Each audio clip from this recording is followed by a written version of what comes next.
There's a common saying amongst a certain generation of priests that once a person is a Catholic, he is always a Catholic.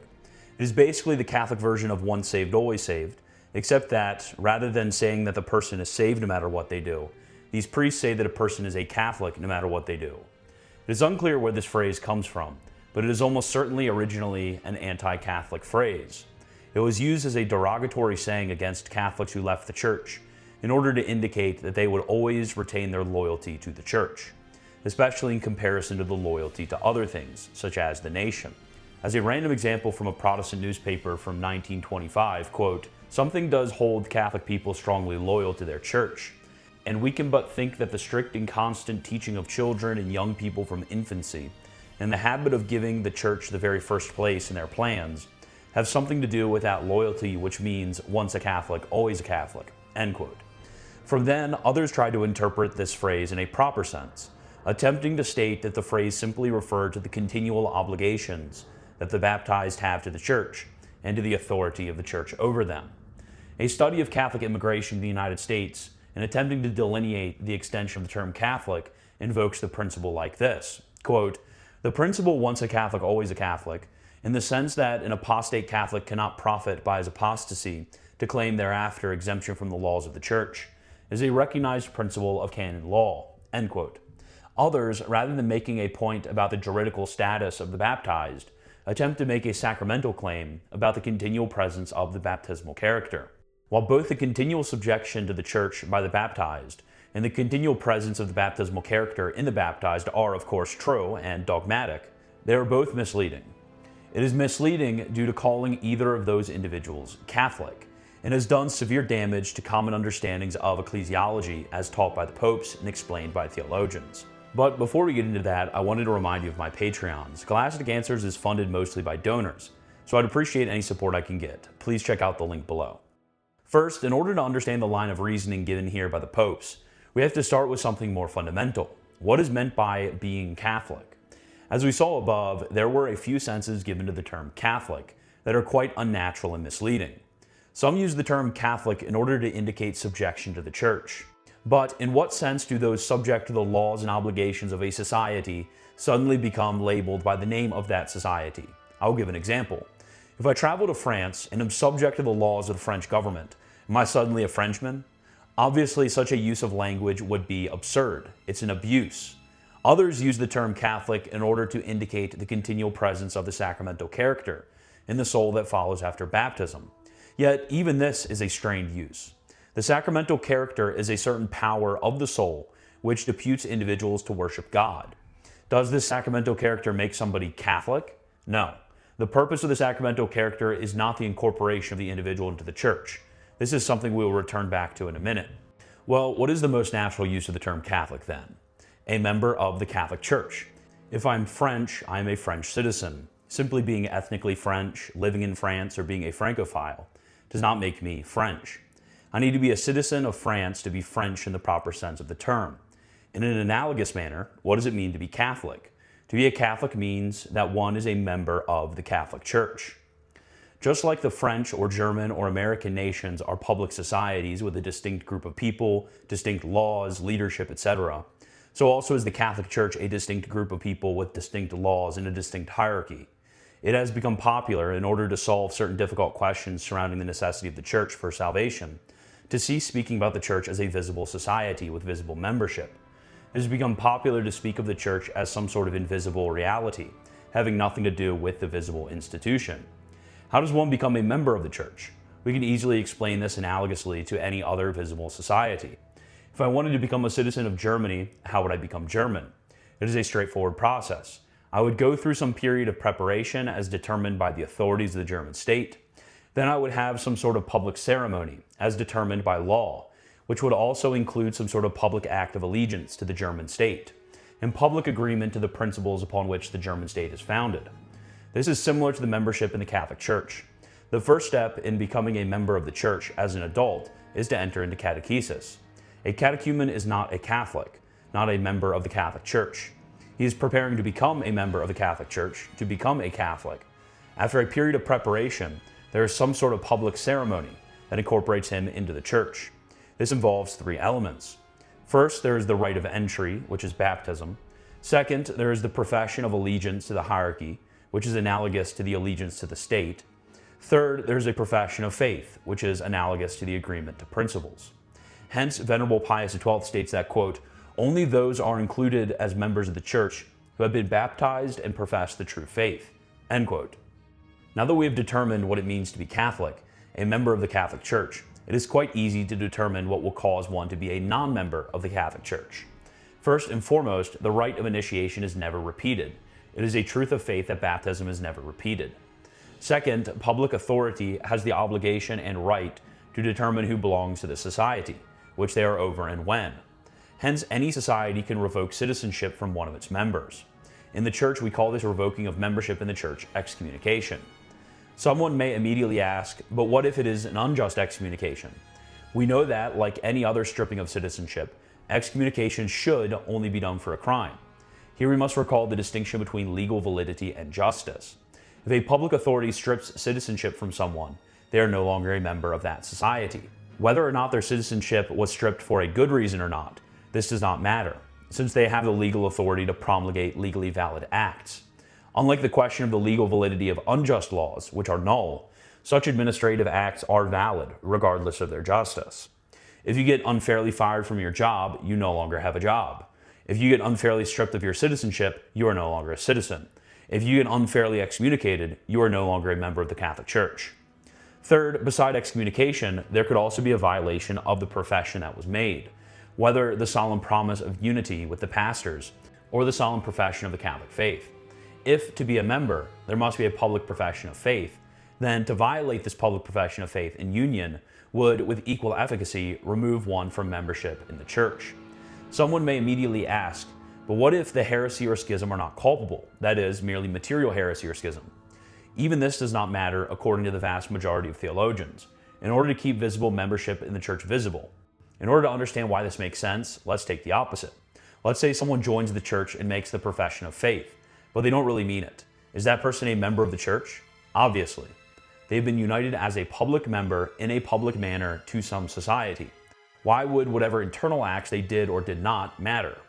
If someone takes the pledge of fidelity to the German state and doesn't really mean it, are they suddenly not a German citizen? Going back to the baptismal character question, this is why possessing the baptismal character obviously does not constitute someone a member of the Church. It is baptism as an external rite of initiation that matters when it comes to membership in the Church. It doesn't matter whether baptism is fruitful or even if baptism is valid, according to some theologians, for membership in the Church, since membership is a public reality that follows external acts. This is taught clearly by a number of different authoritative documents of the Church. The clearest is found in Mystici Corporis Christi, quote, "Only those are to be included as members of the Church who have been baptized and profess the true faith, and who have not been so unfortunate as to separate themselves from the unity of the body, or been excluded by legitimate authority for grave faults committed. For in one Spirit, says the Apostle, we were all baptized into one body, whether Jews or Gentiles, whether bond or free. As therefore in the true Christian community, there is only one body, one Spirit, one Lord, and one baptism. So there can only be one faith. And therefore, if a man refuse to hear the Church, let him be considered, so the Lord commands, as a heathen and a publican. It follows that those who are divided in faith or government cannot be living in the unity of such a body, nor can they be living the life of its one divine Spirit. Nor must one imagine that the body of the Church, just because it bears the name of Christ, is made up during the days of its earthly pilgrimage only of members conspicuous for their holiness, or that it consists only of those whom God has predestined to eternal happiness. It is owing to the Savior's infinite mercy that place is allowed in his mystical body here below for those whom of old he did not exclude from the banquet. For not every sin, however grave it may be, is such as of its own nature to sever a man from the body of Christ, as does schism or heresy or apostasy." End quote. As Venerable Pius XII makes clear, the Church is a society joined by a public profession of faith. Hence, while being a notorious sinner does not cause one to lose membership in the Church, refusal to commune with the lawful pastors, a profession contrary to the profession of faith, or punishments do cause one to lose membership in the Church. This was already laid out quite clearly in the Roman Catechism, the catechism ordered by the Council of Trent and overseen by a number of different popes. It is important to remember the authoritative status of the Roman Catechism. one is not simply able to take and leave its teachings, but used continually by the bishops of the world for centuries, including by the Roman pontiffs. The Roman Catechism has had its teaching authority strengthened by the ordinary magisterium of the Church. The Summathenses write, quote, "The authority of this catechism has always been of the greatest in the Church, because it was composed by the command of the Council of Trent, because its authors were men of highest learning, and because it was approved only after the severest scrutiny by Popes Pius V and Gregory XIII, and has been recommended in nearly all the councils that have been held since the Council of Trent." End quote. Father John Hogan writes, quote, "The Roman Catechism is a work of exceptional authority. At the very least, it has the same authority as a dogmatic encyclical. It is an authoritative exposition of Catholic doctrine given forth and guaranteed to be orthodox by the Catholic Church and her supreme head on earth. The compilation of it was the work of various individuals, but the result of their combined labors was accepted by the Church as a precious abridgment of dogmatic and moral theology.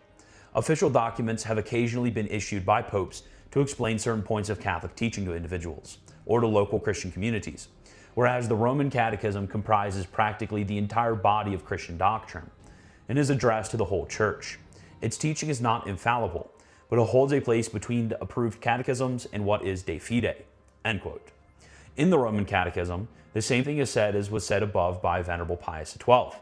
It states, quote, "There are but three classes of persons excluded from the Church's pale: infidels, heretics, and schismatics, and excommunicated persons. Infidels are outside the Church because they never belonged to and never knew the Church, and never made partakers of any of her sacraments. Heretics and schismatics are excluded from the Church because they have separated from her and belong to her only as deserters belong to the army from which they have deserted. It is not, however, to be denied that they are still subject to the jurisdiction of the Church, inasmuch as they may be called before her tribunals, punished and anathematized. Finally, excommunicated persons are not members of the Church because they have been cut off by her sentence from the number of her children and belong not to her communion until they repent. But with regard to the rest, however wicked and evil they may be, it is certain that they still belong to the Church." End quote. Here, the same doctrine as above is clearly set forth.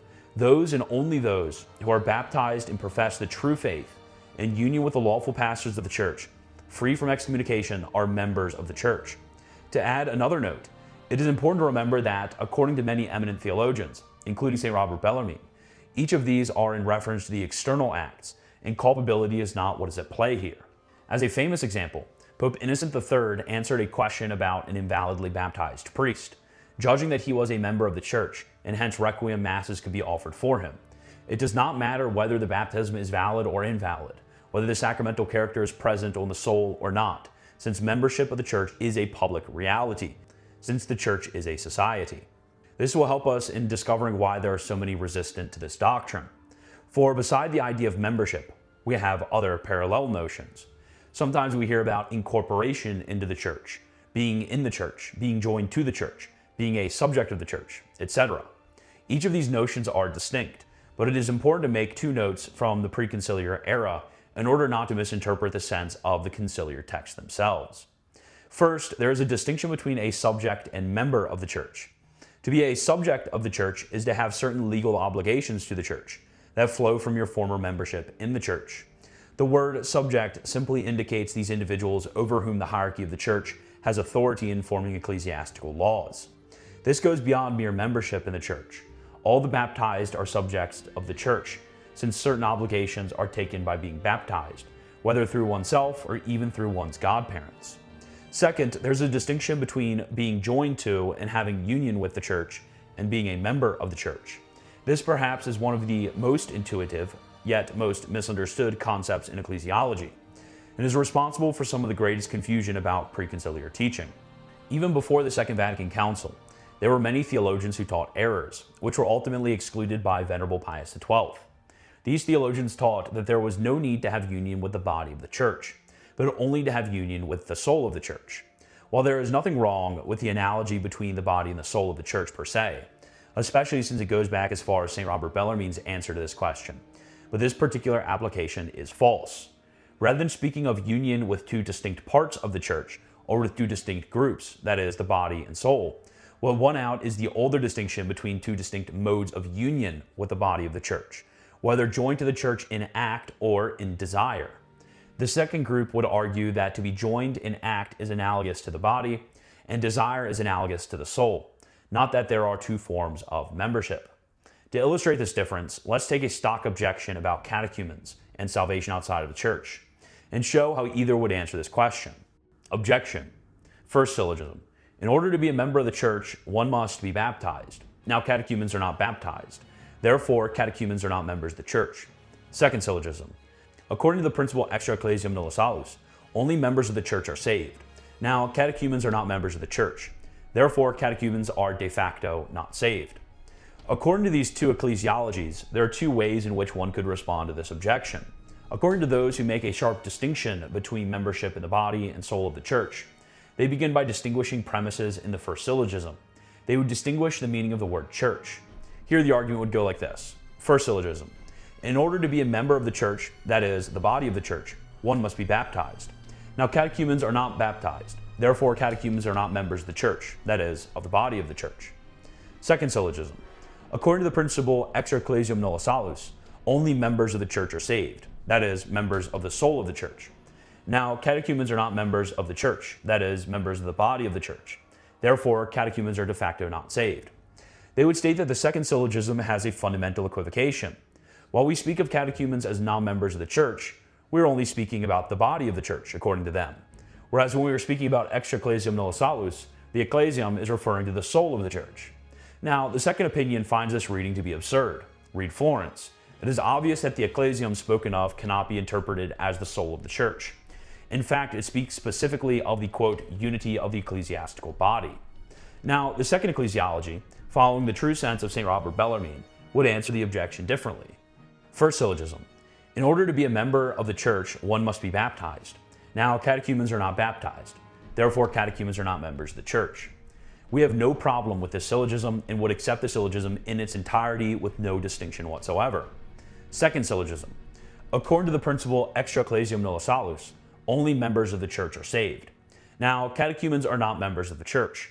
Therefore, catechumens are de facto not saved. In this second syllogism, we would concede the minor premise and flatly deny the major premise. Whereas the first group attempts to reinterpret ecclesiam, the second group simply denies the concepts extra ecclesiam and non-member are identical.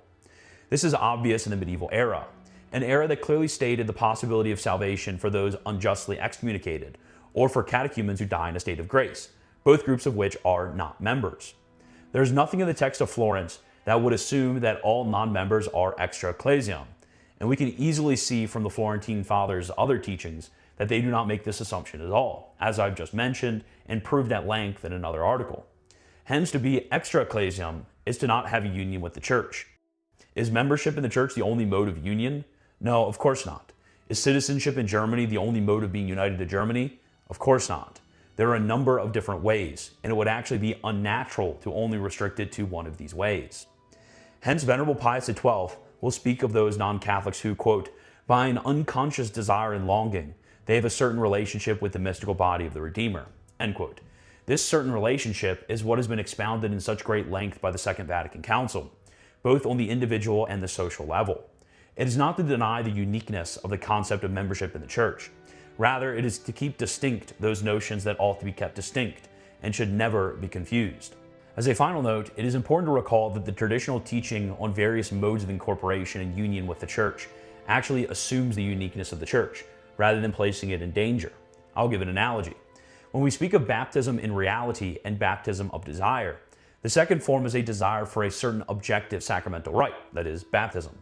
It is the desire to obey the summons to be baptized. Whether one is particularly aware of this command, that is, explicit desire, or only generally adherent to heed the commands of God when they are made known, that is, implicit desire, what they are desiring is baptism, the specific sacramental rite. Similarly, we can consider incorporation to the church. When we have the case of certain individuals having a certain relationship to the church, it is a relationship not to some sort of second church, but to the Roman Catholic Church, whether this desire is explicit or implicit. This is made clear to the Holy Office response to Feeney, which especially highlighted what I just explained at length concerning membership in the church, which is neither necessary nor sufficient for salvation. Quote, the same as baptism and penance must be said of the church, as a general means of salvation.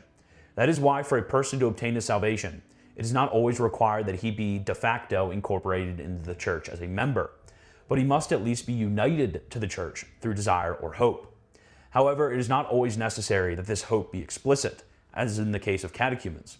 When one is in a state of invincible ignorance, God accepts an implicit desire, thus called because it is implicit in the soul's good disposition, whereby it desires to conform its will to the will of God.